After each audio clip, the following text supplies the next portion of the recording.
When you learn a new pentatonic shape, or any scale shape for that matter, don't just memorize the shape. Do these 6 things, and then you'll really be able to play it. Memorize where the roots are. Find the best places to bend. Memorize where the blue notes are in the shape. Find the chord tones that are good to resolve on. Learn the important arpeggios for that shape. And memorize some licks.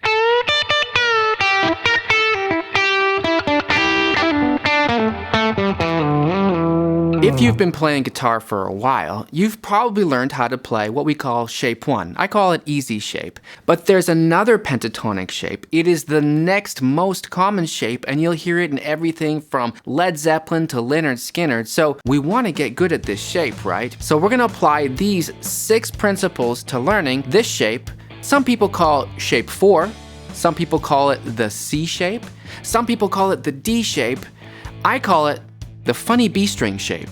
If we look at this scale shape, we'll see that the funny B string, as I call it, that's the one where the note is pitched up 1 fret, right? Because that's just the tuning of the guitar. That's one reason that makes it so interesting to play this shape, but also useful. If we play that shape from E, that's 7th fret of the A string,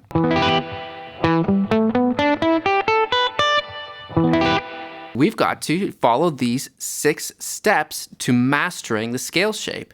And step number 1 is to memorize where the roots are. Well, we just said that's how we find the scale. Yes, but that's only one of the roots.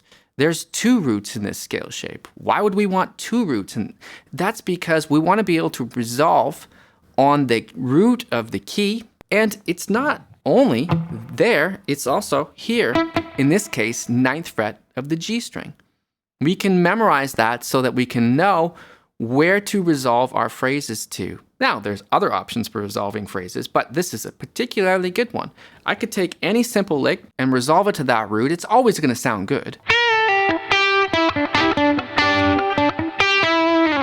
Okay, so we've got our roots covered, and we just memorize where that is. Just as we're memorizing the physical shape of the scale, we're memorizing those 2 places for the roots. And next, we're going to memorize a great place to bend. In this shape, this has one of my favorite bends of all time. It just always sounds good. All we have to do is memorize where it is in the shape. Just memorize where it is, because in reality, that's really what we're doing when we're playing, right?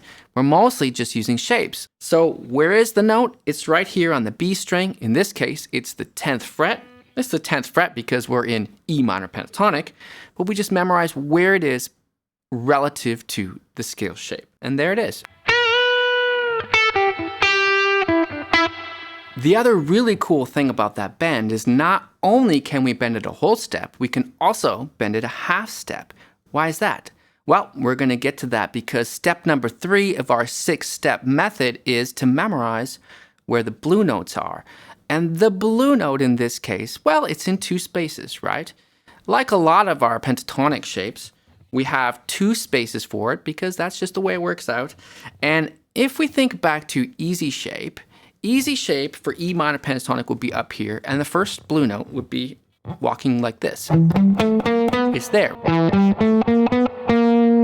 Well, it's in the same relative position for funny B string shape. It's here. So that one's very easy to remember, and it's really useful. Whenever you're walking up the scale, you can pass through that blue note just to make it sound a little more gritty. But there's another one, and this one, arguably, is more interesting. It's the same note, remember. It's the same note, just up an octave.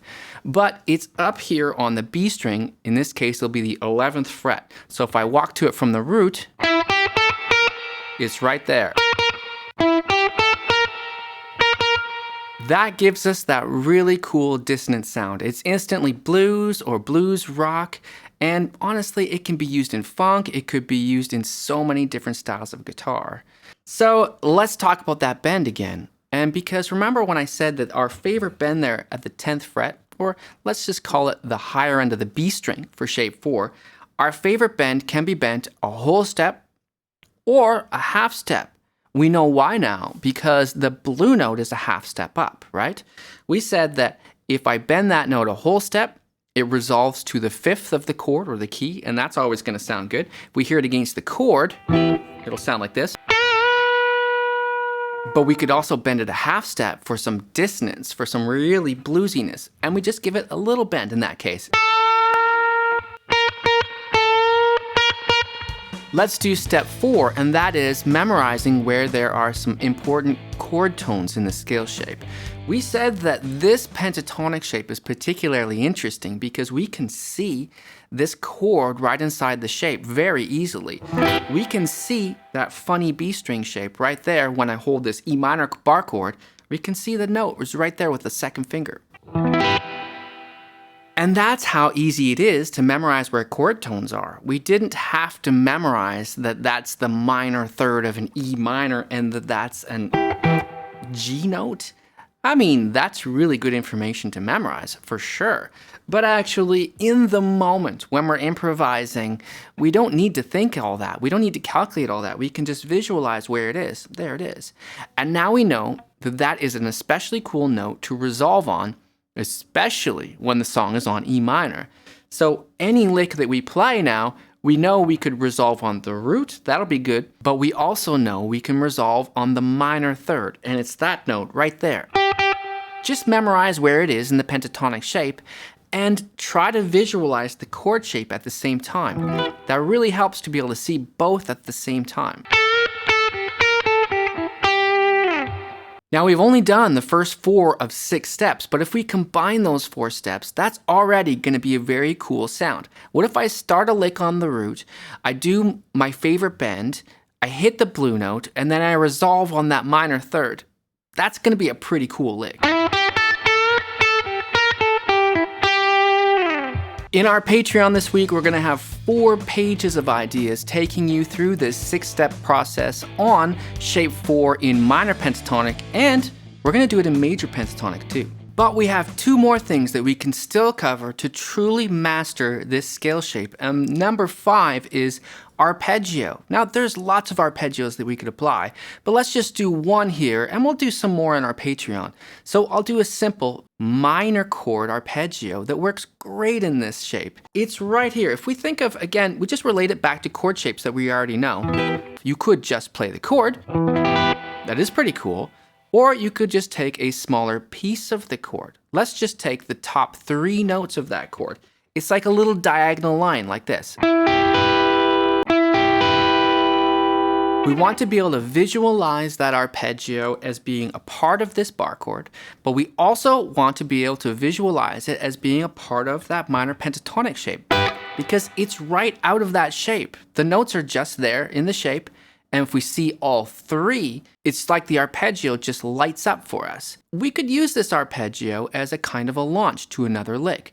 Let's say we start a lick with the arpeggio, and we walk up. We do something cool. Maybe we descend, play our favorite bend, maybe a blue note, maybe we go to the root, maybe we resolve on the minor third, something like that. If sometimes you feel like you're just meandering around the scale shape, arpeggios are a great way to break out of that because they are not scale-wise, right? In this case, we're actually playing root, minor third, fifth of a chord. And we didn't even need to think of that. If I had said to you right now, play the root, minor third, and fifth of an E minor chord, would you be able to do it quickly? Now you can, right? It's right there. And then the last thing to do, step 6, is to memorize some great licks in this shape. And you could get them from other artists, or you could invent some of your own. I'll give you a few here. Let's see if the AI is going to catch this one. That's all I'm going to play, because you know what that one is. Or how about this one? It's actually from Stairway to Heaven.